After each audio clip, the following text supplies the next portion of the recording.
नमस्कार। हरियाणा के मुख्य समाचारों के 25 खबरों में आपका स्वागत है। संयुक्त मोर्चा का दावा, हमारा भारत बंद रहा सफल। नए कृषि कानूनों के विरोध में संयुक्त किसान मोर्चा ने सोमवार को सुबह 6 बजे से सायं 4 बजे तक भारत बंद का आह्वान किया था। वहीं संयुक्त किसान मोर्चा ने दावा किया है कि उनका भारत बंद सफल रहा। बंद का असर पंजाब, हरियाणा, चंडीगढ़ में व्यापक स्तर पर दिखा है। सिर्फ मेडिकल समेत इमरजेंसी सेवाएं ही चालू रही। तीनों जगह सभी स्टेट और नेशनल हाईवे बंद रहने से बसें और अन्य सार्वजनिक यातायात सेवाएं पूरी तरह से ठप रही। पंजाब और हरियाणा में 70 से ज्यादा ट्रेनें या तो रोक दी गई या फिर रद्द कर दी गई। वहीं बाजार बंद होने से शहरों में ज्यादा चहल पहल दिखाई नहीं दी। स्कूलों में भी बच्चों को छुट्टी कर दी गई थी। जींद के उचाना गांव के घुगड़िया में बीती रात पति ने तेजधार हथियार से पत्नी की हत्या कर दी। उसे उसके चरित्र पर संदेह था, जिसके चलते अक्सर दोनों के बीच में कलह होती रहती थी। महिला ने पति के खिलाफ महिला थाना में शिकायत भी की थी। सोनीपत पुलिस ने लूट की वारदात को अंजाम देने वाले 2 बदमाशों को गिरफ्तार किया है, जिनसे कई वारदातों के खुलासे का दावा किया गया है। पकड़े गए हरेलीवी दिल्ली निवासी शातिर बदमाशों रोहित पहलवान और मयंक ने अवैध हथियार और लूट के 9 लाख रुपए बरामद किए हैं। आरोपियों ने एक बाइक भी मिली है, जहां से सोनीपत डीएसपी उपासना ने बताया है कि एसआई के नेतृत्व में एक टीम थी जो कि चौक पर थी। टीम को उस वक्त सूचना मिली जब अंतर्राज्यीय लुटेरा गिरोह के शातिर बदमाश रोहित उर्फ पहलवान और मयंक निवासी अवैध हथियारों के बल पर लूट की घटना को अंजाम देने की फिराक में घूम रहे थे। केंद्र सरकार के 3 कृषि कानूनों का विरोध कर रहे किसान संगठन सोमवार को भारत बंद कर रहे हैं। सुबह 6 बजे से सायं 4 बजे तक भारत बंद रहा, जिसमें कांग्रेस, आम आदमी पार्टी समेत विपक्षी दलों ने 10 घंटे का बुलावे पर दिए गए भारत बंद का समर्थन किया। संयुक्त किसान मोर्चा के आह्वान पर भारत बंद किया गया था। संयुक्त किसान मोर्चा ने करीब 40 किसान संगठनों के शामिल होने के साथ साथ 27 सितंबर को भारत बंद का बुलावा दिया था, क्योंकि 27 सितंबर 2020 को राष्ट्रपति रामनाथ कोविंद ने किसान विरोधी कानूनों को मंजूरी देकर उन्हें लागू किया था। करनाल की निगलाचू के पास पटाखा फैक्ट्री में बारूद और केमिकल का मिश्रण बनाते वक्त विस्फोट हो गया। इस दौरान मिक्सिंग यूनिट में काम कर रहा कर्मचारी गंभीर रूप से घायल हो गए। हादसे के समय फैक्ट्री में 25 वर्कर काम कर रहे थे। विस्फोट इतना जोरदार था कि पैकिंग यूनिट की छत पूरी तरह से ध्वस्त हो गई। घायल कर्मचारी को इलाज के लिए हॉस्पिटल में भर्ती करवाया गया है। सोनभद्र जिले में भारत बंद के दौरान रेलवे ट्रैक पर बैठे किसान हादसे का शिकार होने से बच गए। किसान ट्रैक पर बैठे थे, अचानक मालगाड़ी आ गई, जिस चालक ने इमरजेंसी ब्रेक लगाकर रोका। कोई भी ट्रेन न चले, इसके लिए किसानों ने रेलवे ट्रैक पर धरना दिया, लेकिन इसी दौरान ट्रैक पर अचानक मालगाड़ी आ गई। इसे देखकर किसान ट्रैक के बीचों बीच खड़े होकर नारेबाजी करने लगे।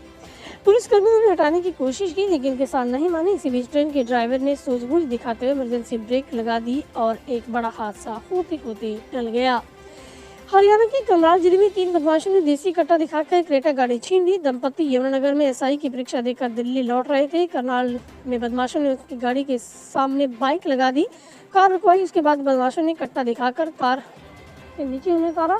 महिला ने पुलिस को फोन करने की बात की तो बदमाशों ने उसके पैर की तरफ 2 फायर किए और मौके से फरार हो गए। हरियाणा खाद्य औषधि विभाग ने प्रदेश में गुटखा, पान मसाला और तंबाकू पर लगाया प्रतिबंध आगामी 1 वर्ष के लिए बढ़ा दिया है। सितंबर 2020 को किसी भी खाद्य उत्पाद में संगठकों के रूप में तंबाकू में निकोटीन, गुटखा, पान मसाला के उपयोग पर विभाग द्वारा 1 वर्ष के लिए प्रतिबंध लगाया गया था, जिसे अब और आगे बढ़ाया गया है। हरियाणा के कृषि मंत्री जेपी दलाल ने बयान दिया है कि किसान नेताओं ने भारत बंद विपक्ष के आह्वान पर किया था। भारत बंद से आमजन को परेशानी हुई, सड़क पर लोग परेशान हुए। इस कारण कांग्रेस के नेता और अन्य विपक्षी दलों के लोग आमजन से माफी मांगे। दलाल ने कहा कि कांग्रेस के प्रायोजित किसान नेता राकेश टिकैत को यूपी में सीएम उम्मीदवार बनाकर देख ले। दलाल ने कहा कि पर्दे के पीछे की बजाय सामने आकर लड़ाई लड़े। प्रदेश में 3 कृषि बिलों को लेकर भारत बंद के आह्वान के कारण हरियाणा रोडवेज की 4000 से ज्यादा बसों को पहिया जाम ही रहा। शाम को हालात सामान्य होने पर ही रोडवेज की बसों को सड़कों पर उतारा गया। सभी जिलों में अधिकांश बसें डिपो के अंदर खड़ी। देर शाम को रोडवेज बसों का संचालन शुरू हो गया। दिन भर बसों का संचालन बंद रहने के कारण हरियाणा रोडवेज को करोड़ों रुपए की जब्त लगी है। पूर्व मुख्यमंत्री नेता प्रतिपक्ष भूपेंद्र सिंह हुड्डा ने एक बार फिर बारिश और जल भराव से वजह से खराब हुई फसलों के मुआवजे की मांग उठाई। हुड्डा का कहना है कि पिछले दिनों भारी बारिश की वजह से हिसार, फतेहाबाद, सिरसा, जींद, कैथल, भिवानी, रोहतक, सोनीपत, करनाल, कुरुक्षेत्र समेत प्रदेश भर में किसानों की खड़ी फसल बर्बाद हो चुकी है। धान, कपास, बाजरा, मक्का, गवार, दाल और सब्जियों में 100% तक का खराबा हुआ है। हरियाणा स्कूल शिक्षा विभाग ने विद्यार्थियों के हित को ध्यान में रखते हुए शैक्षणिक सत्र 2021-22 के लिए सुगम शिक्षा के अंतर्गत राज्य के मॉडल सांस्कृतिक वरिष्ठ माध्यमिक स्कूलों में रिक्त पदों पर सेवानिवृत्त प्राध्यापकों व अध्यापकों की सेवाएं लेने का निर्णय लिया है। दिल्ली जयपुर हाईवे पर खेड़ा बॉर्डर के पास पीछे से आ रहे ट्रॉली चालक ने पहले बाइक को टक्कर मारी, फिर उन्हें कुचल दिया, जिससे राजस्थान निवासी दोनों की मौके पर मौत हो गई। हादसे के कारण चालक ट्रॉली से सहित जयपुर की तरफ फरार हो गया। हरियाणा में भारत बंद का व्यापक असर देखने को मिल रहा है। किसानों ने सुबह से ही रेलवे ट्रैक और हाईवे को जाम कर दिया था। किसानों ने भारत बंद के चलते दिल्ली गुरुग्राम हाईवे पर कई किलोमीटर लंबा जाम लगाया। वहीं भारत बंद को देखते हुए हरियाणा पुलिस ने सुरक्षा के पुख्ता बंदोबस्त किए थे। इस दौरान सरकारी, निजी दफ्तर, शैक्षणिक और अन्य संस्थान, दुकानें, उद्योग, व्यावसायिक प्रतिष्ठान बंद रहे। संयुक्त किसान मोर्चा द्वारा कृषि कानून को वापस लेने और एमएसपी कानून लागू करने की मांग को लेकर भारत बंद का आह्वान किया गया। भारत बंद का फतेहाबाद जिले में व्यापक असर देखने को मिला। शहरों में लगभग बाजार पूरी तरह से बंद नजर आई। सड़कों पर सन्नाटा पसरा रहा। किसानों द्वारा इमरजेंसी वाहनों को जाने दिया जा रहा था। सरकार की आयुष्मान योजना जींद के लोगों के लिए सही व आयुष्मान साबित हो रही है। योजना के 3 साल पूरे हो गए हैं और इस दौरान जिले में कुल 9155 लोगों ने इस योजना का लाभ उठाते हुए हॉस्पिटल में निःशुल्क उपचार करवाए हैं। सरकार द्वारा इसके तहत 11.5 करोड़ रुपए वहन किए गए हैं। अभी भी कोई ऐसे लोग हैं जिन्होंने अपना आयुष्मान कार्ड नहीं बनवा पाए। ऐसे लोगों के लिए 30 सितंबर तक का समय है। पात्र लोग अटल सेवा केंद्रों पर जाकर अपने निःशुल्क कार्ड बनवा सकेंगे। उत्तरी बाईपास संघर्ष समिति अध्यक्ष व भारतीय किसान संघ की प्रदेश अध्यक्ष पी शिकारा ने 2 मुद्दों को लेकर मुख्यमंत्री खट्टर से मुलाकात की, ज्ञापन सौंपा। शिकारा ने ज्ञापन में एक तो बांधवगढ़ के उत्तरी बाईपास के रूट में बदलाव की मांग की, दूसरा किसानों से जुड़ा मामला उठाया है। 3 नए कृषि कानूनों को लेकर चल रहे आंदोलन के चलते दिल्ली हरियाणा और दिल्ली उप सीमा पर सड़क बंद होने के मामले में हरियाणा सरकार ने सुप्रीम कोर्ट में कहा है कि सड़क खोलने के लिए गंभीर प्रयास किए जा रहे हैं। इसके लिए राज्य स्तरीय समिति भी बनाई गई है। समिति ने रास्ता बंद होने के कारण लोगों को आमजन में हो रही दिक्कतों को देखते हुए सड़क खोलने पर किसानों से बातचीत के लिए 19 सितंबर को सोनीपत के मुरथल में बैठक बुलाई थी, लेकिन दुर्भाग्य की बात है किसान संगठन बातचीत के लिए बैठक में नहीं आए। हरियाणा के सरकारी स्कूलों में प्राथमिक शिक्षक कक्षा में 25 बच्चों की जगह 30 विद्यार्थियों को पढ़ाएंगी। शिक्षा विभाग ने रेशनलाइजेशन नीति में बदलाव कर दिया है। इसके साथ ही प्रदेश में 422 प्राथमिक शिक्षक सरप्लस हो गए हैं, जिनमें से 108 नियमित शिक्षक, 314 अतिथि अध्यापक शामिल है। सरप्लस शिक्षकों को स्कूलों से हटाने के बावजूद संबंधित जिलों में दूसरे कार्यों में लगाया जाएगा। चंडीगढ़ के समय लगते हरियाणा के पंचकुला में बीती रात सड़क पर खूनी खेल का तांडव देखने को मिला है, जहां एक युवक पर अज्ञात हमलावरों ने गंडासी और तलवारों से हमला कर दिया, उसे मौत के घाट उतार दिया। बताया जा रहा है कि हमलावरों ने युवक से इतनी बेरहमी से हमला किया था कि युवक के देखने पर खौफजदा हो गए। 2 दिन पहले भाजपा राज्यसभा सांसद रामचंद्र जांगड़ा द्वारा पार्टी छोड़ने के बयान पर बीजेपी के ही पूर्व केंद्रीय मंत्री वीरेंद्र सिंह पर पलटवार किया है। वीरेंद्र सिंह ने कहा है कि जो आंदोलन 10 महीने से चल रहा है उसमें कोई तो बात होगी, यह किसी विशेष स्थान का आंदोलन नहीं तो नहीं। सरकार को किसानों से बातचीत करनी चाहिए। उन्होंने कहा कि सरकार के पास किसान को विधिवत रूप से आमंत्रित अब मौका है, जिस दिन संवाद शुरू होगा समाधान हो जाएगा।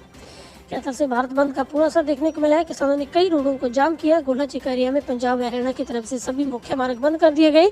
पुलरी व पाई में भी जींद कुरुक्षेत्र एमडीआर को बंद कर दिया गया था। NH 152 तितरम मोड़ पर जींद चंडीगढ़ व हिसार चंडीगढ़ मार्ग को जाम किया गया था। संयुक्त किसान मोर्चा में आज भारत बंद का आह्वान किया गया था। इस आह्वान के बाद हरियाणा में जगह जगह किसानों ने हाईवे, रेलवे ट्रैक जाम कर दिए। इमरजेंसी के अलावा किसी वाहन को जाने नहीं दिया गया। भारत बंद सुबह 6 बजे से साढ़े 4 बजे तक का था। 4 बजे किसानों ने रोड और रेलवे ट्रैक खोल दिए, जिसके बाद आवाजाही शुरू हुई। जाम करने से लोगों ने राहत की सांस ली। केंद्र सरकार के 3 कृषि कानूनों के खिलाफ संयुक्त मोर्चा के भारत बंद का सिरसा में खासा असर देखने को मिला है, जहां पर किसान संगठनों की तरफ से सुबह से ही रोड जाम किए गए, आवाजाही को रोका गया। सिरसा जिला के तमाम बॉर्डर को बाधित किया गया। वहीं बाजारों में पूर्ण रूप से बंद रही इस भारत बंद के तमाम कर्मचारी संगठन भी किसानों का साथ दे रहे थे। कृषि कानूनों के खिलाफ किसानों की बुलाए गए भारत बंद का जहां कई राजनीतिक पार्टियां समर्थन करी, तो वहीं आम जनता को इससे खासी परेशानी का सामना करना पड़ा। किसानों का भारत बंद सुबह 6 से 4 बजे तक रहा, जहां पर दिल्ली के साथ लगती सेवाओं में किसान डटे हुए थे। सुबह से ही सभी रास्तों को जाम कर दिया, जिसकी वजह से दिल्ली, हरियाणा, गुरुग्राम, उत्तर प्रदेश और उसके आसपास के क्षेत्र में जाम की स्थिति बनी रही। वहीं पर सियासी गांव चौटाला में भी किसानों की ओर से गांव के साथ लगते नेशनल हाईवे को जाम किया गया था, जिसमें INLD के नेता रवि सिंह चौटाला ने अगुवाई की। आपको बता दें कि डिप्टी CM व बिजली मंत्री चौटाला का गाँव, जहाँ पर किसानों का सबसे ज्यादा विरोध देखने को मिल रहा है, जहाँ पर किसानों की ओर से सुबह से ही हाईवे तो जाम किया गया था। पूरा दिन आईएनएलडी समर्थक किसानों व किसानों की तरफ से धरना दिया गया। इसके अलावा डबवाली ट्राई सिटी में भी 5 स्थानों पर किसानों की ओर से जाम किया गया और बाजारों में पूर्ण तरीके से सन्नाटा पसरा, जहां पर खुइया मलकाना टोल प्लाजा पर भी जाम लगाया गया था। बहरहाल आज की खबरों में इतना ही। आप जुड़े रहिए तीज हरियाणा के साथ। यदि आपने चैनल को सब्सक्राइब नहीं किया तो जरूर करिएगा। आपका दिन शुभ रहे।